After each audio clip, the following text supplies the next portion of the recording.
पूर्णिमा के दिन चावल का एक आखा दाना जानते हो, पूरा खंडित चावल नहीं, कितना चावल, एक दाना चावल का शंकर भगवान के शिवलिंग पर समर्पित करिए। एक बेलपत्र जिसका डंडी का मुख अपनी ओर हो, जहां से चावल चढ़ाया है, उस चावल के ऊपर अपनी कामना कर कर रख दीजिए और चंद्रमौली भगवान का स्मरण करिए। कौन से भगवान? शंकर भगवान का सर्वश्रेष्ठ सुंदर नाम है चंद्रमौली। चंद्रमौली भगवान का स्मरण करिए, अपनी कामना कर कर बेलपत्र समर्पित कर कर शिव जी पर एक लोटा पानी, एक जल पात्र समर्पित करो, कलश से जल चढ़ा दीजिए, नैनों में वो जल लगाकर अपनी कामना कर कर वापिस घर को आइए। आएगी जो कामना करी है मेरा चंद्रमौली भोलेनाथ उसे पूर्ण कर ही देगा। माँ के यदि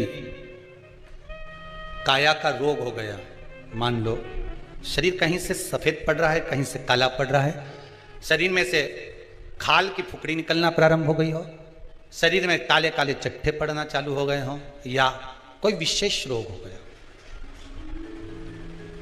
कोई विशेष में रोग है, बीमारी है, काया बेकार हो रही है, तो सीधी सीधी बात शिव महापुराण की कथा कहती है, सुंदर आनंद में श्रवण कर कर आप अपने जीवन को, ये पूर्णिमा शिव महापुराण की कथा कहती आ रही है। कुछ नहीं करना, पीपल का एक पत्ता, उस पत्ते पर थोड़ा सा चावल, पूर्णिमा की रात्रि को अपने हाथ में लेकर अपने नैनों से लगाकर शरीर पर से स्वयं उतार कर उसको दरवाजे के पास रख दीजिए। पूर्णिमा की रात्रि को पूर्ण होने पर उस चावल को दूसरे दिन सूंघ कर बहते हुए पानी में डाल दीजिए। महाराज कितने भी रोग से ग्रसित हो गए, पीपल का एक पत्ता 52,000 ब्राह्मण की साक्षी कराता है। महाराज बहुत ध्यान देना, पीपल के वृक्ष में स्वयं नारायण का, मेरे कृष्ण का वास है। स्वयं भगवान गीता के अंतर्गत कहते हैं कि मैं पीपल का वृक्ष हूं, नारायण उसी में 52,000 ब्राह्मणों का वासा एक पीपल के पत्ते में होता है। और आपको पहले भी कथा में कहा, गाय ब्राह्मण बहन बेटी ये सब काल का हरण करने वाले हो, काल को हरने वाले। जितनी पूर्णिमा के व्रत हैं, जितने 12 महीने जो पूर्णिमा पड़ती है, पूनम पड़ती है, ये भले दुनिया के लोग कहते हैं कि ये भगवान राधा और कृष्ण से संबंध, हम और कृष्ण से संबंध रखते हैं, पर इनका यदि सही संबंध समझा जाए, इनके सही संबंध का यदि स्मरण करा जाए, इनके सही संबंधों का यदि वर्णन किया जाए, तो शिव और चंद्रमा के जो मिलन का केंद्र बिंदु है वही पूर्णिमा है। केवल एक पूर्णिमा वहीं तक नहीं रही कि भगवान कृष्ण और राधा जी ने रास किया, केवल वहीं तक उसकी सीमितता नहीं है। हम फिर निवेदन करेंगे, आज की जो पूर्णिमा है, प्रयास करो भोलेनाथ जी को एक श्वेत चावल का दाना शंकर भगवान को समर्पित जरूर करो।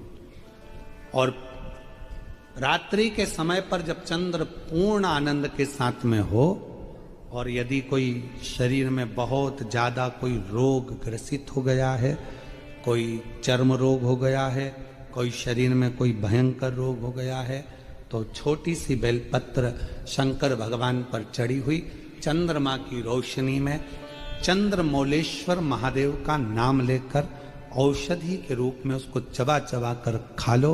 चंद्रमा की रोशनी में उससे वो औषधि का काम करेगी और तुम्हारे रोगों को समाप्त करेगी। चंद्रमौलेश्वर महादेव का स्मरण करें। कौन से महादेव? चंद्रमौलेश्वर।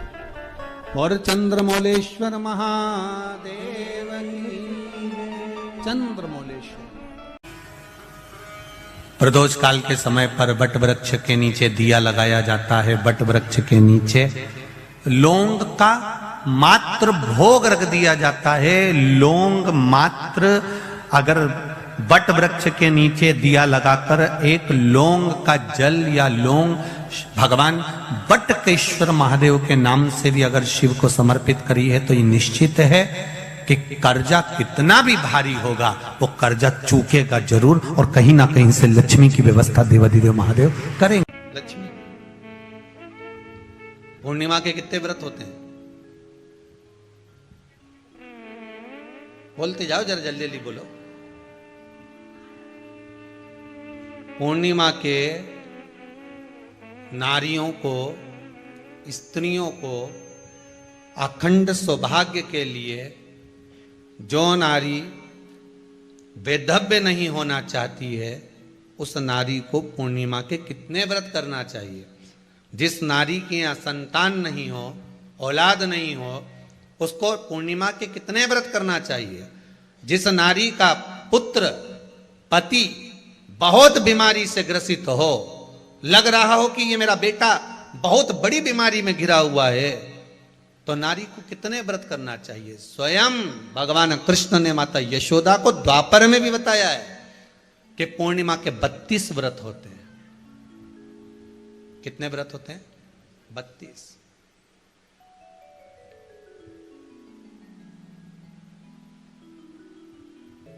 कि नारी वैधव्य होकर ना मरे।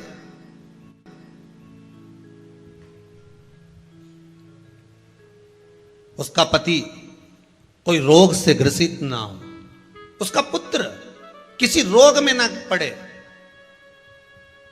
अरे भाई, कितना सुंदर संवाद लिखा है। अगर किसी माता का पुत्र मान लो किसी नशे में डूबा हुआ है, कोई नशा कर रहा है और गलत नशा है, आपको लग रहा है कि ये नशे में डूबा हुआ है, आपको लग रहा है कि ये गलत जगह पर डूब गया है, आपको लग रहा है कि मदिरापान में, मांसाहार में या अधिक गांजा आदि का जो भी नशे होते हैं, जितने भी नशे, उसमें डूब चुका है। और माँ उसको समझा रही है, तू नशे में मत डूब, तू इस काम को मत कर, तू ये गलत कर्म मत कर। माँ उसको समझा कर हार गई। तो मेरा माताओं से निवेदन है, आप उसको समझाना बंद कर दो, एक काम करना प्रारंभ कर दीजिए। हमें जो शिव महापुराण के माध्यम से शास्त्र कह रहा है कि आप 32 पूर्णिमा के व्रत प्रारंभ कर दो। उसमें करना क्या है आपको? केवल जिस दिन व्रत रहे, रात्रि के समय पर कोई भी मीठा, कुछ भी सामग्री आप चंद्र की रोशनी में, चंद्र को अर्घ देने के बाद, पूजन करने के बाद उसको रखो, और वही सामग्री जो नशा कर रहा है उसको पूर्णिमा के दूसरे दिन उसको खिलाओ। आप धीरे धीरे खिलाना चालू करेंगे, जिस नशे में वो डूबा हुआ उस नशे से वो छूटना प्रारंभ हो जाएगा। 2 पूर्णिमा व्रत करके तो देखो, तीसरे में तुम्हें जरूरत ही नहीं पड़ेगी। धीरे धीरे आप वो छूटना प्रारंभ हो जाएगा। मान लो किसी नारी का पुत्र या पति रोग से ग्रसित हो,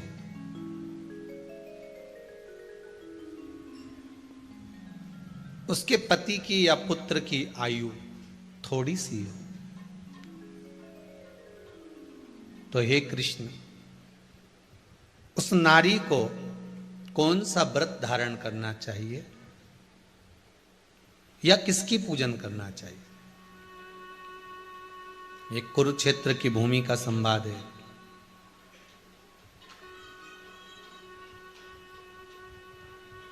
भगवान कह रहे हैं, मां, अगर नारी अपने पुत्र और अपने पति के लिए, उसकी उम्र की वृद्धि के लिए, रोग मुक्ति के लिए, विश्व के ताप को कम करने वाले चंद्रदेव की आराधना पूर्णिमा के व्रत को धारण करती है, तो नारी उस व्रत के प्रभाव से अपने पुत्र और पति की बीमारी को, रोग को हर लेती है।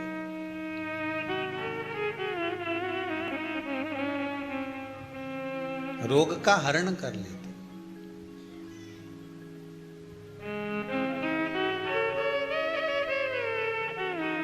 महाराज, जो बच्चा बुद्धि से विकलांग हो, विद्या में कमजोर हो, परीक्षा हॉल में पेपर देते समय भूल जाता हो,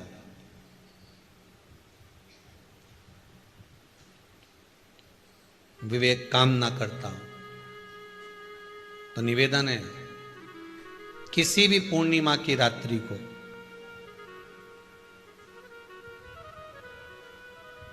बारह बजे गाय के, गौ माता देसी गाय के जो 4 थन होते हैं, उन 4 थन में से जो आगे के थन होते हैं, 2 पीछे की ओर होते हैं, 2 आगे की ओर होते हैं।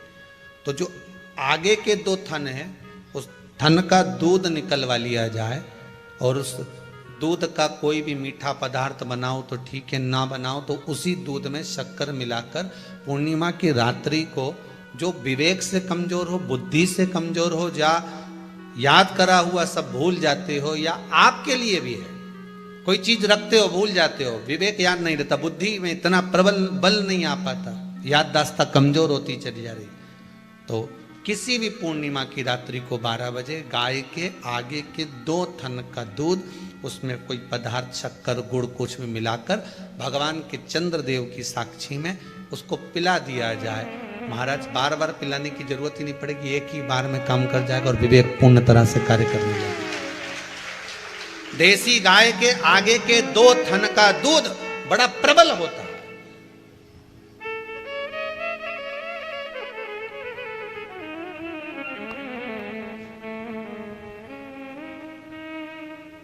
पूर्णिमा की रात्रि को 12 बजे उसका प्रयोग किया जाए।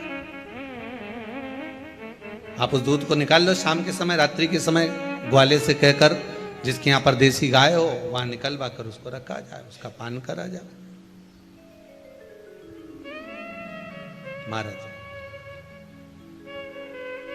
रोग बीमारी में प्रबलता, तो मां यशोदा जी जग कल्याण के लिए पूछ रही है, संपूर्ण विश्व के कल्याण के लिए।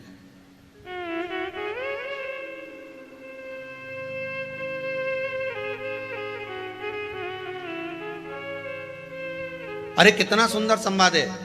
स्कंद पुराण में समुद्र मंथन की तिथि, नक्षत्र, घड़ी, पल सब कुछ लिखा हुआ है कि समुद्र मंथन के लिए देवताओं ने इंतजार करा था। कब? जब चंद्र का प्रभाव पूर्ण हो। जब चंद्र का प्रभाव पूर्ण होगा तब जो मंथन होगा, उस मंथन का जो सुख होगा वो जीवन को आनंद दे जाएगा। हो सकेगा तो कल की कथा में मंथन के लिए जो समय स्कंद पुराण में कहा गया कि ये समय में चंद्र प्रबल होगा, उस चंद्र की प्रबलता में मंथन का कार्य प्रारंभ करा जाए। देवता और राक्षस मिलकर मंथन करें। कल की कथा में वो पल, वो समय भी बताएंगे कि स्कंद पुराण में ये जगह पर ये चीज लिखी है। क्यों इंतजार कर रहे हैं कि चंद्र प्रबल हो तब हो? क्यों भीष्म पितामह इंतजार करते हैं कि सूर्य उत्तरायण हो तब जाऊं?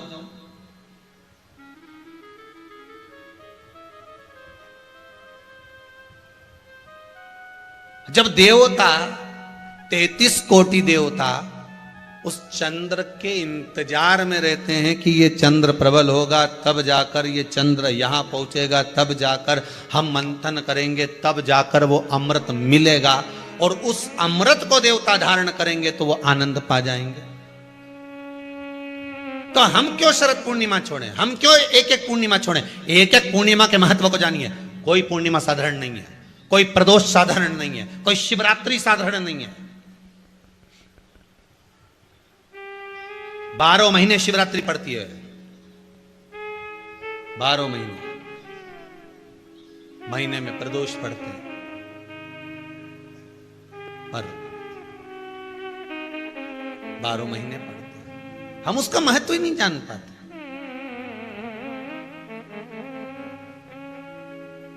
कौन से प्रदोष पर क्या करना है, कौन सी पूर्णिमा को क्या धारण करना है, कौन सी शिवरात्रि पर। कई लोगों को तो यहां तक नहीं मालूम था कि भाई श्रावण के महीने में भी शिवरात्रि आती है। वो तो बस लोगों के कि शिवरात्रि का पूजन हुआ, तो उसका स्मरण क्यों छोड़े हम? अगर ये वेद और शास्त्र ब्राह्मणों को दिए गए हैं, ये वेद और शास्त्र विद्वज्जन को दिए गए हैं, तो इसका स्मरण होना चाहिए कि हम निकालकर जनमानस तक ये चीज पहुंचाएं कि हमें इस दिन ये पूजन करना है। उसका स्मरण होना चाहिए।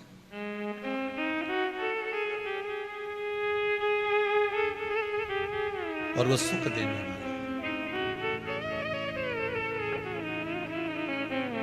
भगवान कृष्ण से यशोदा जी ने पूछा तो भगवान कृष्ण ने कहा, मां पूर्णिमा का व्रत अगर नारी 32 पूर्णिमा धारण कर लेती है तो वो नारी बेधव्य होकर नहीं जाती।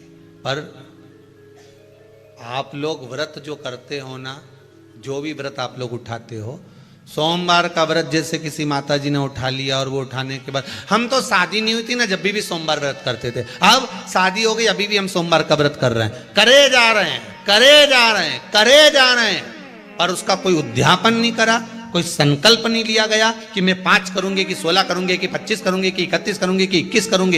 इसलिए पूर्णिमा व्रत का विधान में कहा गया कि 32 पूर्णिमा का पहला संकल्प होना चाहिए। उसके बाद आपकी 32 पूरी हो जाए, फिर आप दूसरे और व्रत कर लो, फिर 32 कर लो, फिर 32 कर लो, पर उसमें पूर्णता का भाव।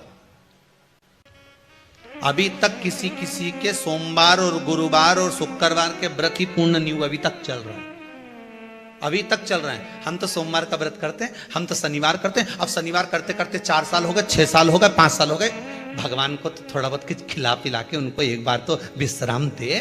गाड़ी भी चले नहीं तो इंदौर से चली तो बीच में कहीं तो रोकोगा। पूर्णिमा के दिन आप शाम को प्रदोष काल के समय 4:30 बजे से 6 बजे के बीच में 1 लोटा पानी, उसमें 5 बेलपत्र रखकर, 1 कमलगट्टा डालकर भगवान चंद्रेश्वर महादेव के नाम से भगवान शंकर को चढ़ा दीजिए। आपकी जो कामना हो वो कामना कर कर चढ़ाएं, विनती करें चंद्रेश्वर महादेव को और निवेदन करें कि हमारा ये कार्य सफल हो। केवल पूर्णिमा के दिन चढ़ाइए, कार्तिक पूर्णिमा तक क्या फल मिलता छोड़ मत देना। 1 लोटा पानी बिल्कुल मत छोड़, जपे जा, लगे जा, करे जा। अगर तेरे घर में लक्ष्मी नहीं आ रही हो तो कमल गट्टे को पानी में डाल शिव जी को चढ़ा करा। कमल का फूल बाजार में मिल रहा हो, जब तक कमल का पुष्प बाजार में मिले तब तक 1 कमल का पुष्प सोमवार की सोमवार शंकर को चढ़ाना चालू कर दे। सोमवार को नहीं चढ़ाए तो प्रदोष को चढ़ा, पर शंकर की भक्ति कर। और कमल का फूल ना मिले तो कमल गट्टा पानी में डाल, उस पानी को शंकर पर चढ़ा, पर चढ़ा देख, क्योंकि शिव के चरणों में रहने के लिए माता ख्याति ने लक्ष्मी देना चाहिए और लक्ष्मी जी को भगवान शंकर ने नारायण को दे दिया। अगर वही कमल के पुष्प पर लक्ष्मी का निवास होता है, इसलिए दीपावली पर कमल का फूल शिव जी को, भगवान माता लक्ष्मी को समर्पित होता है। कमल का पुष्प मेरे भगवान विष्णु ने शंकर भगवान को सावन के महीने में 108 दिए थे। वो पुष्प का फल इतना मिला कि भगवान विष्णु को सुदर्शन चक्र मिल गया था। सुदर्शन चक्र किसका था? भगवान शंकर का। वो चक्र भगवान विष्णु को दिया। ले लो, तुमने कमल के फूल चढ़ाए 108, ये कमल का पुष्प चढ़ाने का फल ये कि अपना सुदर्शन चक्र तुमको देता हूं, दुष्टों का संहार करना ये आपको देता हूं। भगवान विष्णु सुदर्शन चक्रधारी हो गए। केवल कमल का पुष्प चढ़ने से भगवान नारायण को लक्ष्मी प्राप्त हो जाती है, इसलिए लक्ष्मी जी की प्रियता कमल का पुष्प है। वो कमल के पुष्प का जल, कमल का जल या कमल गट्टे का जल शंकर पर आप प्रदोष की प्रदोष, सोमवार की सोमवार। नहीं आ रही ना लक्ष्मी, पैसा नहीं आ रहा, अब आपने सब दूर माथा टेक लिया, चढ़ाना चालू करो। 1 कमल गट्टा पानी में डालो, उस पानी को शिव जी को चढ़ाओ, चढ़ाइए। मिल जाए कमल का फूल, जब तक मिल रहा है, अभी ठंडक में तो मिल ही जाता है, कमल का पुष्प मिले, मंगवा लिया, चढ़ा दिया। सोमवार की सोमवार, नहीं तो प्रदोष की प्रदोष चढ़ाओ। 5-6 प्रदोष करके देखो, कहीं सियोर वाला महाराज झूठ तो नहीं बोल रहा। जो व्यक्ति बहुत ज्यादा गरीब हो, बहुत कंगाल हो, लक्ष्मी नहीं आ रही हो, बहुत तकलीफ में हो, कर्जा बहुत ज्यादा हो, उसको कुछ नहीं करना। सोमवार की सोमवार शाम के समय बेलपत्री के पेड़ के नीचे थोड़ी सी शक्कर या गुड़ डालकर, एक दिया रखकर, घी की बत्ती लगाकर जलाकर आ जाओ, अपने आप कर्जा चूकना चालू हो जाता है, कर्जा नहीं रहता। उसी तरह बेलपत्री के पेड़ के नीचे सोमवार की सोमवार शाम के समय दिया लगाने पर हमारे घर में कितना भी कर्जा हो सब चुक जाए। क्यों? माता लक्ष्मी को मां भगवान शिव ने कहा था, लक्ष्मी तेरा विवाह मैं भगवान नारायण के साथ कर रहा हूं, तो नारायण के चरणों में तो रहेगी, पर एक बात याद रख, माता पार्वती के नयन अश्रु से प्रकट हुए बेलपत्र के नीचे शाम के समय पर तेरा निवास होगा। तो प्रतिदिन शाम के समय पर बेलपत्र के पेड़ के नीचे बैठकर नारायण की आराधना करेगी। जो तेरे नाम का दिया बेलपत्र के पेड़ के नीचे लगाएगा, उसका घर संपदा से भर जाएगा। आज भी कहते हैं दीपावली के दिन रात्रि के 8 बजे से 9 बजे के बीच में पीपल के पेड़ के नीचे जो घी का दिया और सरसों के तेल का दिया लगाता है, उसके यहाँ संपदा की कमी नहीं आती।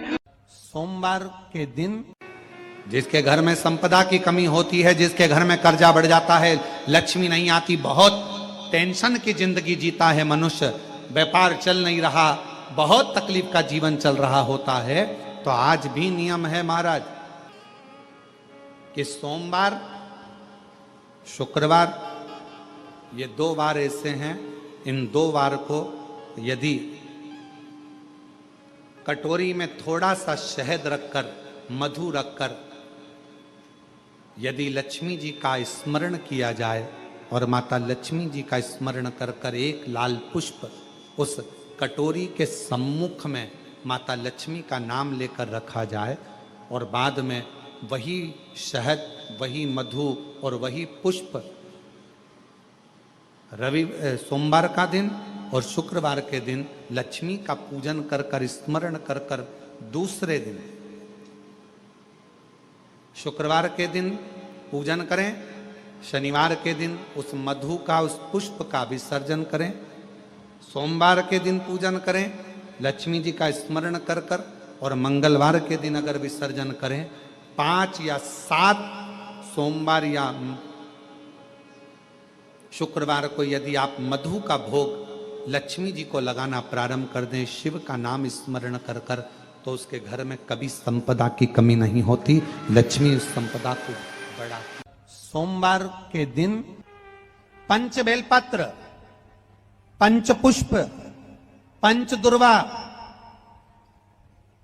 और पंच पात्र जल। सोमवार के दिन शिव जी के मंदिर में प्रातः के समय पर बाबा को 1 बेलपत्र, 1 दुर्वा, 1 पुष्प, 1 लोटा जल समर्पित कर कर थोड़ी देर रुककर श्री शिवाय नमस्तुभ्यम या पंचाक्षर मंत्र ओम नमः शिवाय स्मरण कर कर, महामृत्युंजय मंत्र का स्मरण कर कर, फिर बेलपत्र, फिर दुर्वा, फिर पुष्प, फिर जल, ऐसा 5 पंच बेलपत्र, पंच दुर्वा, पंच पुष्प, पंच पात्र जल तुम रुका जी का नाम लेकर समर्पित कर कर उस जल का आचमन करिए। 5 सोमवार या 7 सोमवार करिए, बाबा गर्भ अवश्य ठहराएगा और संतान अवश्य हो।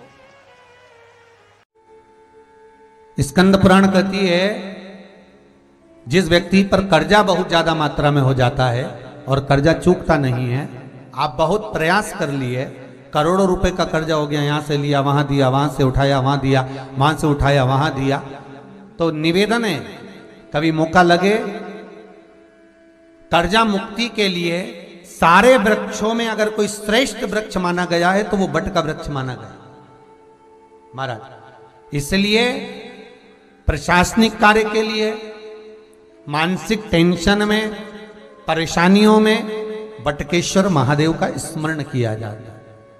और यदि निवेदन करूंगा बहुत ज्यादा, यदि आपको कर्जा हो गया है, बहुत ज्यादा कर्जा हो गया और वो कर्जा चूक ही नहीं रहा, तो थोड़े दिन बड़ के पेड़ के नीचे आप बटकेश्वर महादेव के लिए 1 लोटा पानी, उसमें थोड़ा सा पिसा हुआ चावल पीस के गला लेना चावल को और पीस लेना, पीस के उस पानी में मिला लेना और मिलाकर उसमें थोड़ी सी हल्दी पिसी हुई डालकर बटकेश्वर महादेव के नाम से बड़ के पेड़ के नीचे अपनी कामना कर कर जो कर्जा हुआ है उस कर्जे का भान देते हुए, स्मरण देते हुए छोड़ दीजिए